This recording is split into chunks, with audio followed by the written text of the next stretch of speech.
Welcome to yet a second video, except a segment I'd like to call Words of Exchange. Now, for all of you who are actually relatively new to this whole segment, I'm just going to have a little breakdown and introduction to what this is.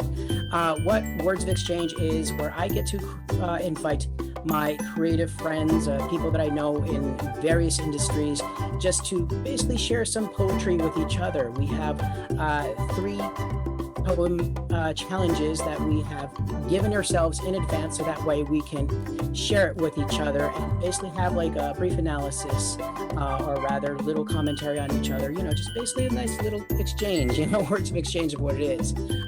Like I said, we have three challenges. The first one is a theme, where I give a theme in advance, whatever it may be. We're just going to go run wild with that. The second one is usable words, where I have a word bank of a few words where we have to put them in our poems. And the third one is Cater To, where basically we make a poem based on my guests' industry, what their interests are, basically something just really alludes to a little bit about them. So with that, we basically have an even exchange where I will cut up into clips. So if you don't want like this whole long segment, feel free to go into the clips. Again, this is something that I keep rolling with, so hopefully you'll all enjoy too. And one of the big things about what I've created here is basically it's an open space. It's what I like to call creative catharticism. Catharticism? It's basically cathartically expressing ourselves, where we don't have to feel, so limited by what is right, because it's all about an act of forgiveness. Just, expressing ourselves with. So that in mind, I want to introduce a great friend of mine, a person I've worked with in the past, and he's just an amazing talent. His name is Gabe Rodriguez. He is a writer, director, and producer. And please, Gabe, just say hello. Hi, Paul. Hi, everyone. Thanks for checking out the video. I'm sure you're probably all wondering what's this crazy background behind me. And this was just something fun I had up so it wouldn't be a white wall. And you'll see me doing this throughout the interview. And just so y'all know, this is water.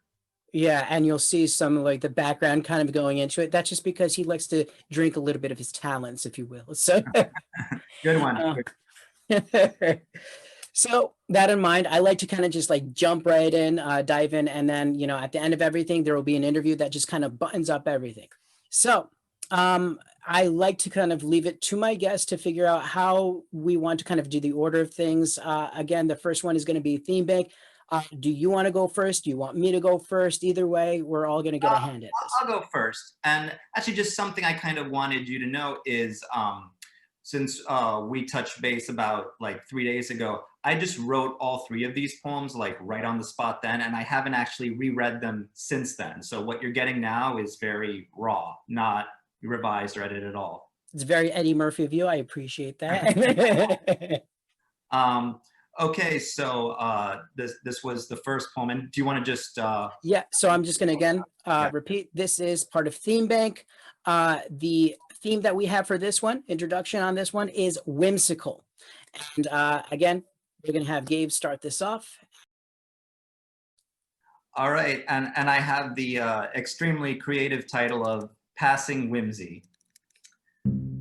I had a thought the other day, a passing whimsy, you might say, to tell a story and write it down and share it with others out of town, and then kept working more and more. Whimsical thoughts became a chore, until I'd built a ship so tall and had to steer it through a waterfall.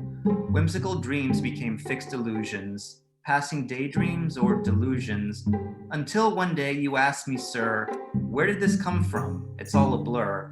And I had no answer on the spot, because it had never been a rational thought, but a passing whimsy that was the seed, a whimsical whirlwind of growth.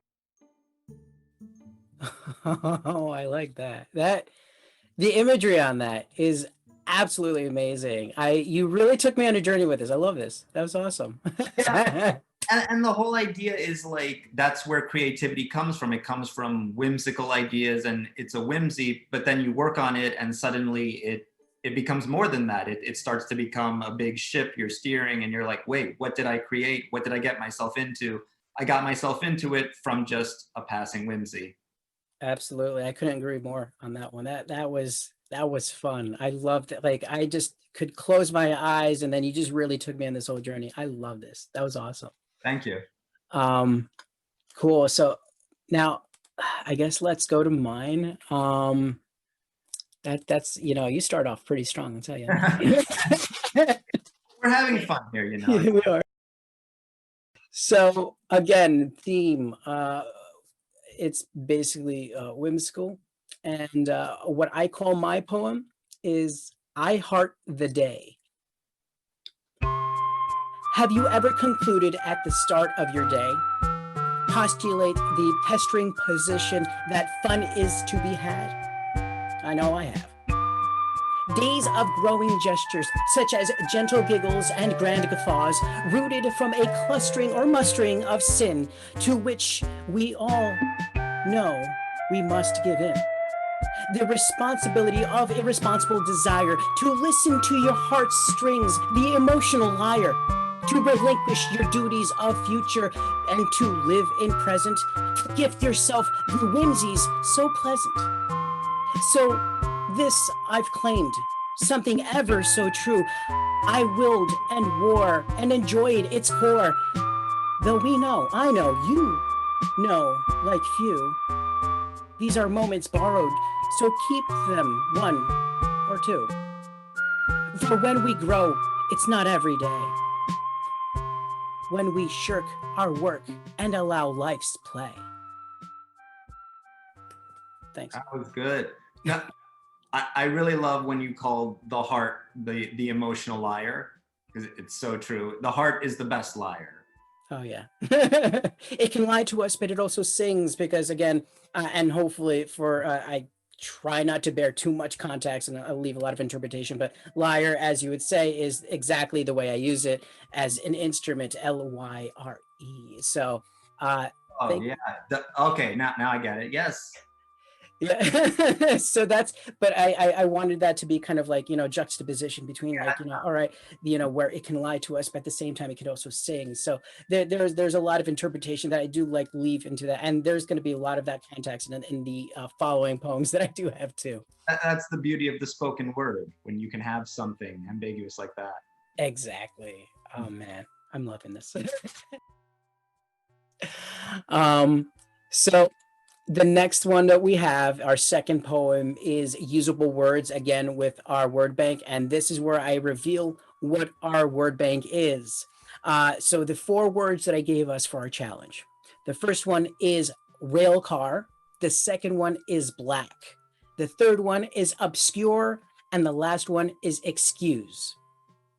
And again, Gabe, I leave it up to you to who you want to start first. We can switch it up. We can leave it completely up to you. I'll go first again, just so everyone knows. This is actually a really short poem. I felt it worked in a very concise way. So I'll go ahead. And this is called The Rail Car. Hurtling forth to unknown trails, a tumbling rail car flown off the rails. Inside the black, obscure despair, anger, upwards, fury in midair. I have no excuse, only my mind. Can I stick the landing? Hopeful, happy, but blind. I'm like, as short as it is, there's a lot to unpack thinking about that, because like it really gives like an emotional context that I just, again, you're giving me this journey, but there's a lot of weight to this in just this short amount of time that you presented it to. I Thank like this. Yeah, it was. Of the 3, this was maybe the one I struggled with the most, maybe because of having to hit certain words. But I just thought, yeah, I'm a fan of like short poems that are dense and have meaning, like Robert Frost. So that's what I was going for.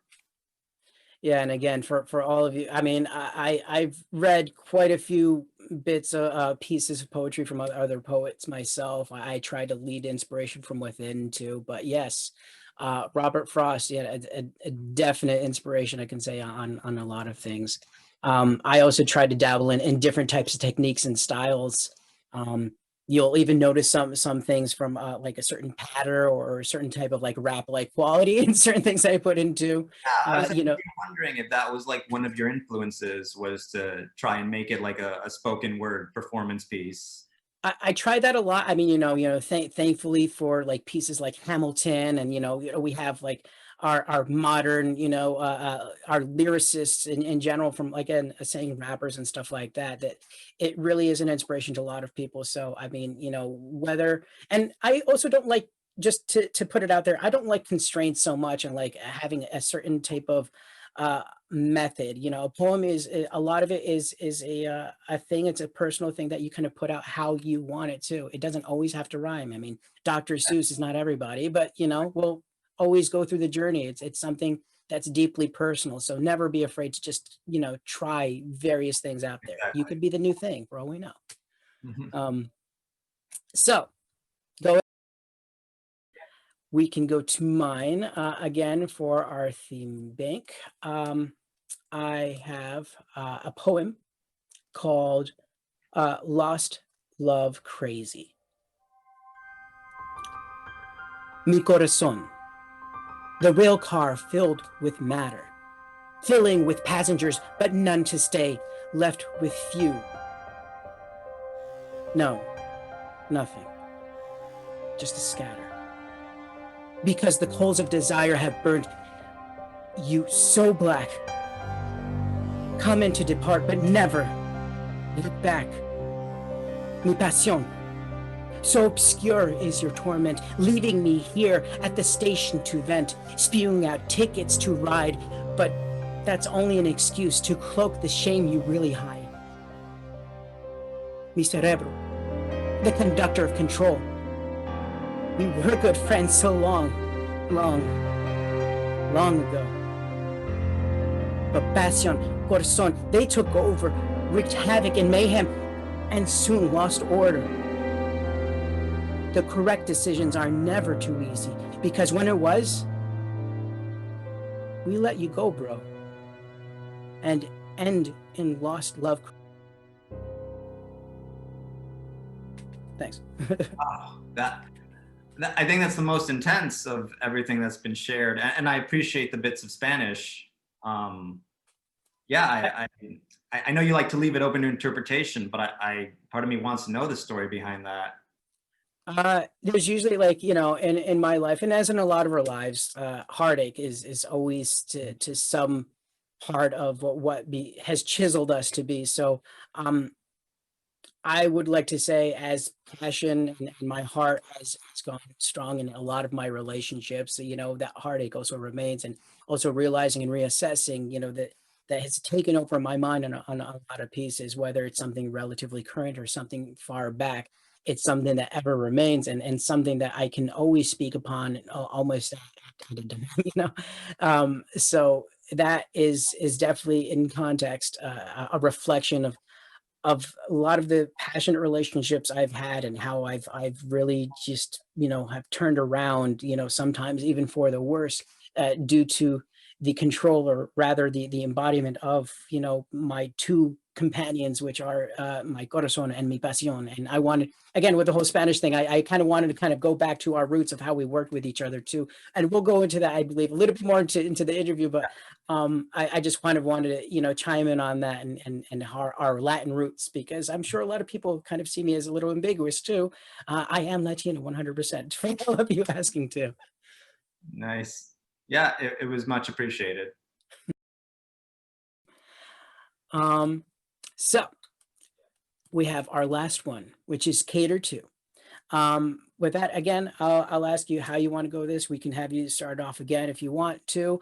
But again, just a reminder for our audience, Cater To is basically a poem that really reflects, or is an embodiment of my guest. And as we do have Gabe, who is a writer, director, producer, we do have, our pick of litter of everything, some things, whatever. So again, Gabe, who would you like to start off on this? Why Cool. So this one, again, for Cater To, I call You Interloper.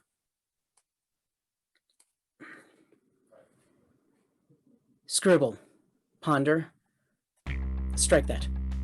Scrawl, think. I like it.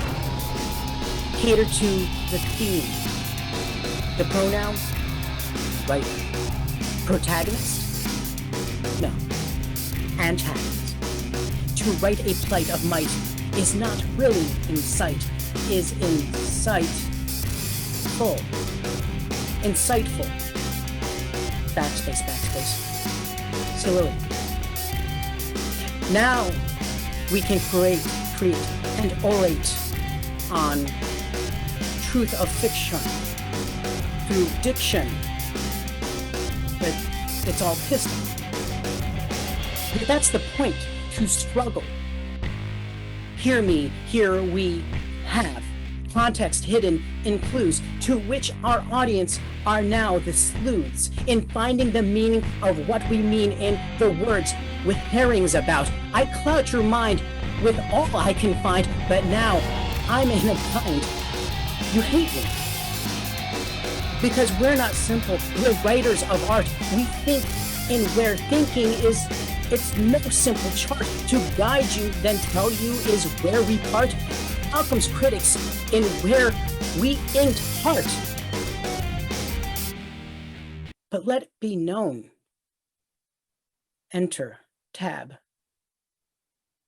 Enter unknown. Period. Period. Just period. Oh, Matt, I really loved how you perform all of these poems. Like, have you memorized these? No. No, it feels like, yeah, like this was something you worked on, and you're just giving it a full monologue. It's really impressive. Just the performance itself is impressive, and then the poem, and I like that imagery of a period, period, period. So it's ending on an ellipses. Yeah, exactly. And that's the whole thing. Is like it starts off as an ellipses and then just period. Is like, you know what? I leave it open ended to that too. And I that's one thing that I think people will soon realize about me. I do like to leave a lot for interpretation for people as well as like open-ended things, is because I feel that it's great for the audience to kind of have that inference because it becomes more personal to them at a certain point.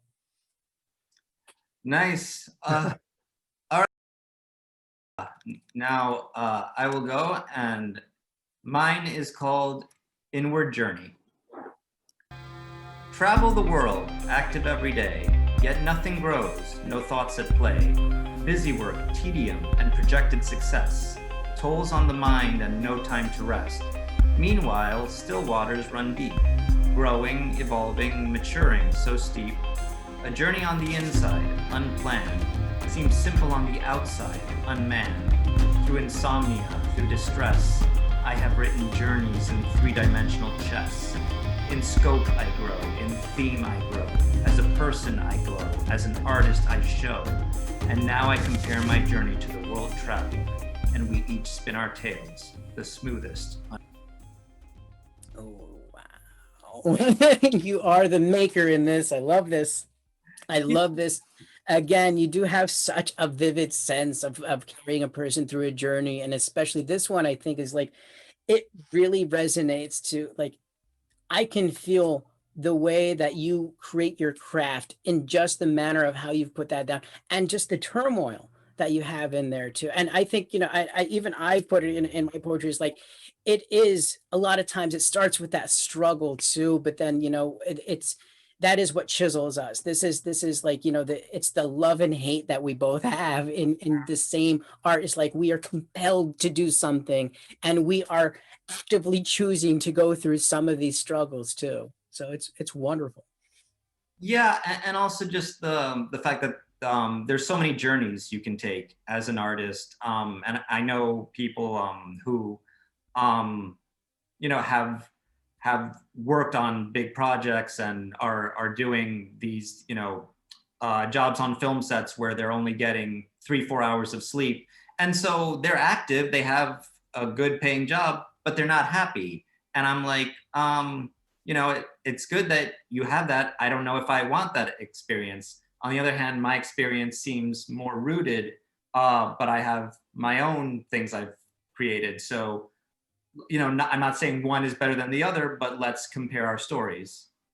Exactly. And and especially let's bring this back a minute to like what we're in. And as far as like we have so many more limitations right now as far as like with COVID. And this is always going to be like some ongoing thing for while it's ever present, where we are literally in a pandemic. And I've mentioned this before too, but it's a part of our lives. And I can say it's here to stay for wherever it is right now. We are in bed with it, but these are our new limitations, and we've all like even right now this whole thing this is set through a limitation and still wanting to be creative and work, and we still go through that and we compare like what are our means and what have we used and the means that we have too, and that comparison and contrast to like anybody else in any type of creative artistic entertainment business, whatever it will, is like these are the things that we have to journey through, and nobody's journey is the same. And, I get, and I want to thank you so much for sharing all these poems with me, and sharing this act of exchange, which it's always a thrill just to have like somebody so talented too as well. I appreciate you, my friend. I mean, yeah, like this, it's fun to do some type of interview where there's a challenge and a little bit of a game that you play to be part of it. So, Yeah, and with that in mind, with pivoting with that keyword interview, let's go right into it again. I am thanking again my friend Gabe Rodriguez. He is a writer, director, producer, just basically a Renaissance man with so many talents. And I want to kind of dive right in. I want to give us all an opportunity to really get to know my friend Gabe. And what better way than to kind of give him a nice formal-ish interview. I mean, I do like to keep this like pretty casual, but mhm. let me start off with all right, Fallen Hero Productions. Just going to go right into it. A filmmaking movement for the people. What brought this on, and what is the future? So actually, kind of a crazy story with that. So, when I was in film school and making student films, like my production company name it was an ex-girlfriend's screen name, Honeydew 546 Productions, which was kind of cute, but it also confused people. They were like, okay, Honeydew Production sounds nice. Why are the numbers there? So that was my thing for a while. And then after a while, I realized, I need a new moniker because that's confusing people, and it's an ex-girlfriend, so it's kind of an unhealthy thing.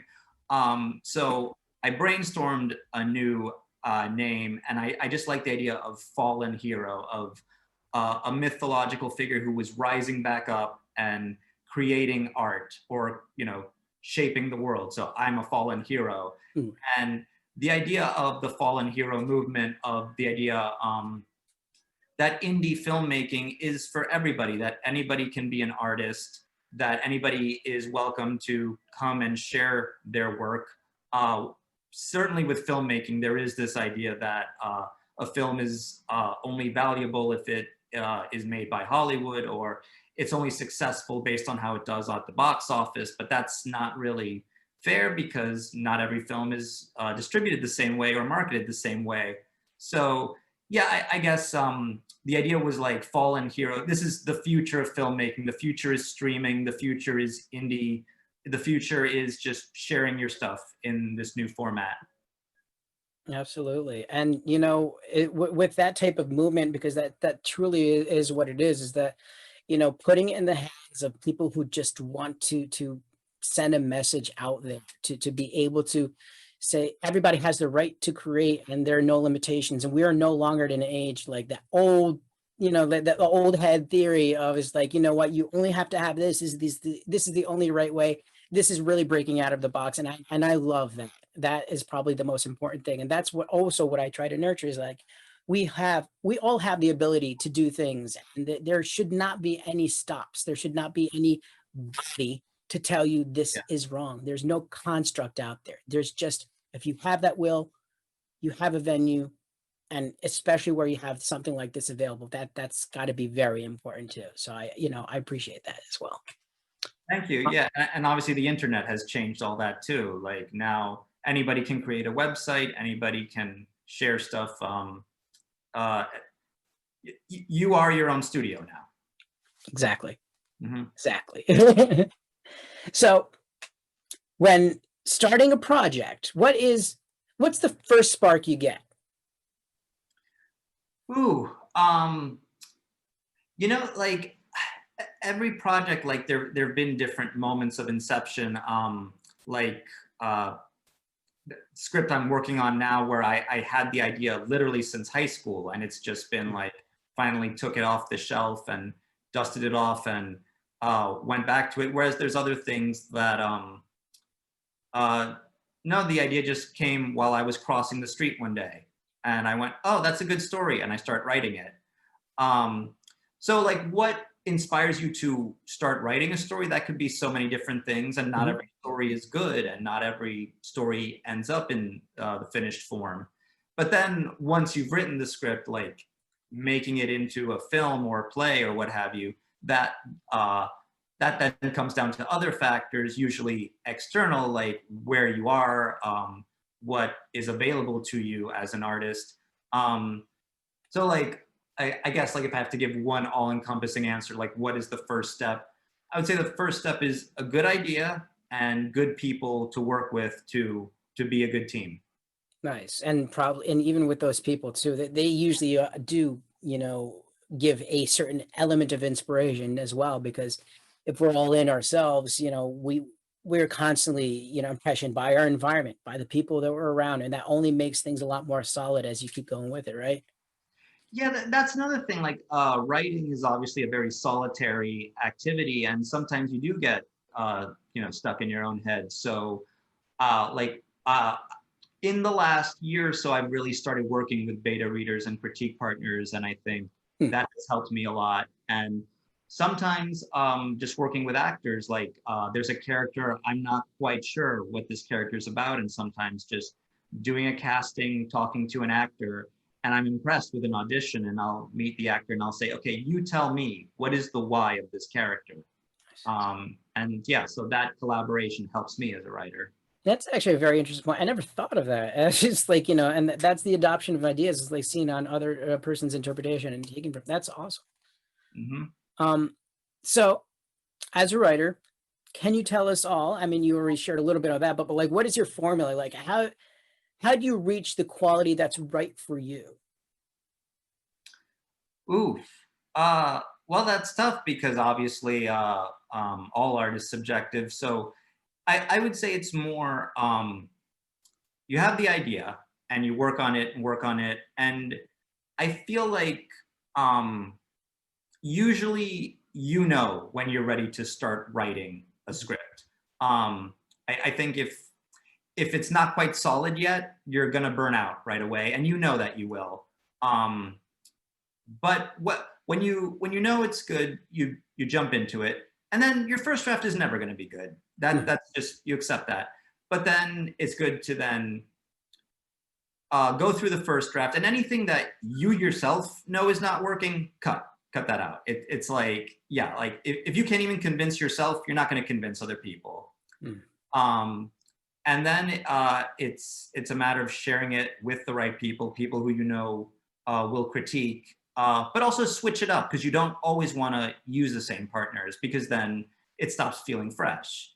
Right. You want it to always, the ideas come from discussions, but they all come from you. Mhm. Um, and yeah, hopefully, like after a while you are happy with it. Sometimes you're not happy with it, but then it helps to just spend some time away from the script for a bit, and then when you see it with a fresh pair of eyes, you go, oh, now I see what the issue was. Or everyone was telling me this when they read it, and I didn't understand why they said that, but now 6 months later, okay, now I get it. Mm. So that helps. That is awesome. Yeah, that is definitely food for thought on that. And stepping away, I can agree with that on so many contexts, from short form to long form writing. And I'll even tell you that long form writing is not my bag. It's like I get lost. It's basically I have ADD as far as like just kind of going through, and it's like, oh man, I have to go back to this to something I just took so much time to put out. But then also revisiting it, it really does give a different perspective too. And yeah, I can agree with that wholeheartedly, which is I guess probably why I feel a lot more comfortable in short form. But the long form definitely does challenge a lot too. So I mean, I always give kudos to people that can do that and do it with such style and such such a great way and form that's comprehensible to a lot of people, because I can tell you, I lose my voice so easily in something long form too. So I mean, it's always an amazing quality to see other people being able to do that. Yeah, and I mean, obviously it's helpful to outline in advance or maybe write like a little bit of a treatment or synopsis, but then sometimes like I'll start that and halfway through I'm like, oh, I'm writing so much this, I wish I was just writing the thing itself. And then I just jump into writing the thing itself. There you go. And then inspiration just keeps popping up one way or another, and that's great. And speaking of inspirations, and this one kind of I think really does go towards certain things that I do know about you, but David Lynch or Martin Scorsese? David Lynch. But I thought it was interesting when I saw that question that you had those two picks, because they're both directors who I like them not only as artists but also as people. I like hearing them speak, and they're both very active in the arts. So it was an interesting choice, those two. But I love Lynch's work, and he is very much an artist. Nice. Yeah. And and just to kind of allude a little bit to like how we know each other, is it was actually through a play that we did that, Gabe wrote, and it was an amazing piece too. But I already understanding like your love of David Lynch too. I figured you were going to go with that, but then again, also understanding like Martin Scorsese is also a very, very good source out there too, that a lot of people love, and I'm sure you enjoy just as much too. But there's something about David Lynch. There's just something about him. Well, also just like Twin Peaks is my favorite franchise ever. And so as the co-creator of that, that's always going to be something I'm partial to. And actually just recently shared the Twin Peaks pilot with my girlfriend. So that's the sign that's going places. There we go. How's done?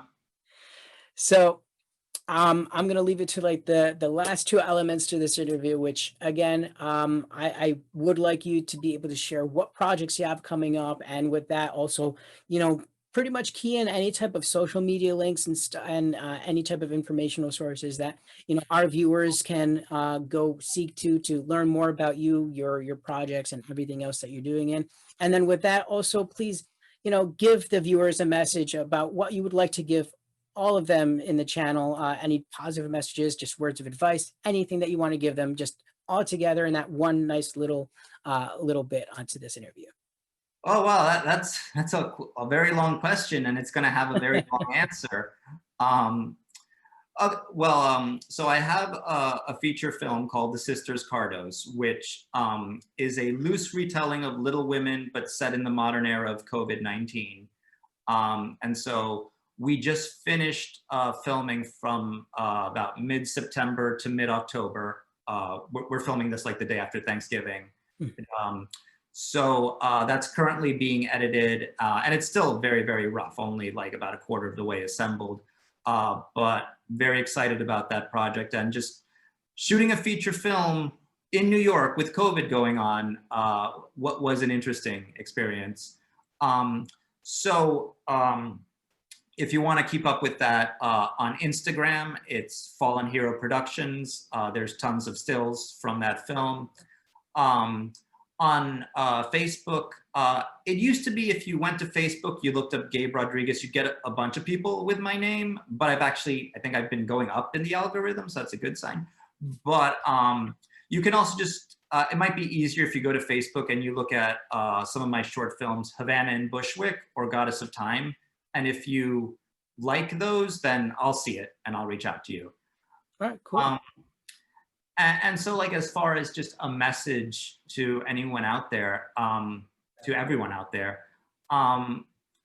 yeah, like you have to persevere, and even with COVID going on, you can't let that stop you. So, with this particular film, the script just kind of came together, and it came to be September, and I just thought, like, can I film this? And there have been so many other scripts where it was written and I started looking into filming and pre-production, and it just didn't happen because the timing wasn't right.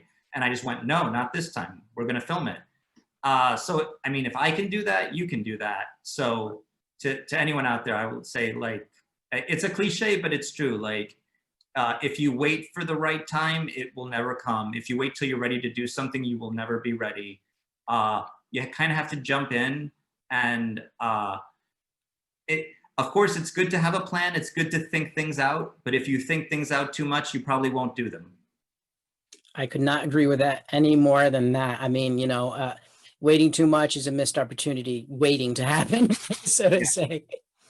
But yeah, no, that was great. And again, for everybody, I'm going to put like a lot of the links that Gabe has mentioned down below. Again, I chimed over, so with the power of editing, I'll put whatever I can during the interview too. But again, I mean, thank you so much, Gabe. It was an absolute pleasure to have you with us.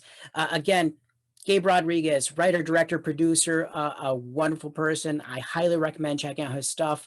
And be very pleased. I mean, if you see just from the context of his writing in this, imagine what long form stuff and the projects he has in store for you to enjoy too. Again, thank you all for joining me. Feel free to go check out a lot of the other channel more context that this channel has to offer. It's not just words of exchange, but I have 2 other segments which by the point that this comes out we'll have for you to be able to review. I appreciate you all. Definitely everybody stay safe, stay healthy. We are getting through all this together. Remain creative in all aspects of writing. I have no proper send off message, so it seems like I'm vamping right now, but still, thank you all for joining me. And hopefully until the next time, just keep writing and keep being creative. Thank you all and have a good one. Bye-bye.